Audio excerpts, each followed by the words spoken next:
Good afternoon, Chairman McClintock, Ranking Member Japal, and distinguished members of the committee. It is an honor to be here. I thank you for the invitation to share my testimony. My goal is to inspire action to safeguard the lives of migrant children, including the staggering 85,000 that are missing. Today, children will work overnight shifts at slaughterhouses, factories, restaurants to pay their debts to smugglers and traffickers. Today, children will be sold for sex. Today, children will call a hotline to report they are being abused, neglected, and trafficked, and we don't know if they're going to get the help they need. For nearly a decade, unaccompanied children have been suffering in the shadows, and I have to confess, I knew nothing about their suffering until 2021, when I volunteered to help the Biden administration with the crisis at the southern border. As part of Operation Artemis, I was deployed to the Pomona Fairplex Emergency Intake Site in California to help HHS, Office of Refugee Resettlement, reunite children with sponsors in the United States. I thought I was going to help place children in loving homes. Instead, I discovered that children are being trafficked through a sophisticated network that begins with recruiting in home country, smuggling to the US border, and ends when ORR delivers a child to a sponsor. Some sponsors are criminals and traffickers and members of transnational criminal organizations. Some sponsors view children as commodities and assets to be used for earning income. This is why we are witnessing an explosion of labor trafficking.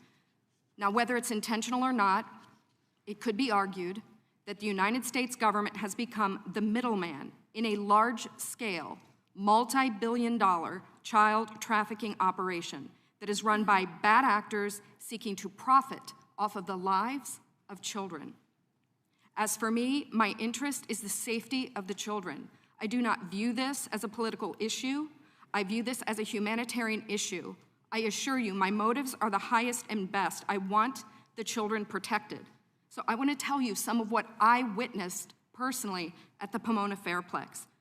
I saw vulnerable indigenous children from Guatemala who speak Mayan dialects and cannot speak Spanish. That means they cannot ask for help in English, they cannot ask for help in Spanish. They become captives of their sponsors. I have sat with case managers as they've cried to tell me the horror of what has happened to children as they make the journey to this country. I saw apartment buildings where 20, 30, and 40 unaccompanied minors have been released. I saw sponsors trying to simultaneously sponsor children from multiple ORR sites at one time. I saw sponsors using multiple addresses to obtain sponsorships of children.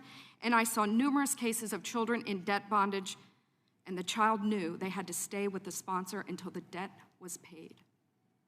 Realizing that we were not offering the children the American dream, but instead putting them in modern-day slavery with wicked overlords was a terrible revelation. A terrible revelation. These children are a captive victim population with no access to law enforcement or knowledge of their rights. They are extorted, abused, neglected, and that is why I blew the whistle in 2021. I witnessed firsthand the horrors of child trafficking and exploitation. My life will never be the same after what I saw, but I have hope because I'm counting on you. It's my hope that you'll take action to end this crisis, to safeguard the lives of these vulnerable children. People have asked me, what can be done? What would you suggest? Well, first, I think HHS's #1 priority is oversight. They must commit to oversight, transparency, and accountability. If I could wave a magic wand, this, I believe, could be quickly solved by experts in the IG community. There is a Pandemic Analytics Center of Excellence, or the PACE, as we call it. I believe if data analysts at the PACE could look at the data, children could be rescued, criminals could be prosecuted. If the PACE had access to this data, it shows where the children are and who has them. I think also We need to change the culture of speed over safety. Speed is the wrong performance measure when dealing with children. We need to revamp the vetting process of sponsors and have case managers who have investigative backgrounds, data analytics backgrounds, some certified fraud examiners. And I think we need to reimagine a system where the sponsor is the accountable party. Sponsors should be required to report to ORR. And lastly, stop retaliating against whistleblowers. Stop retaliating against the people who are trying to tell the truth to save the children. As it is written, a wise man listens to advice, while a fool continues in his folly, and HHS needs to be wise to care for these children. Thank you very much. Your time's expired. Okay, thank you for the opportunity. You're very welcome, and we'll get to questions.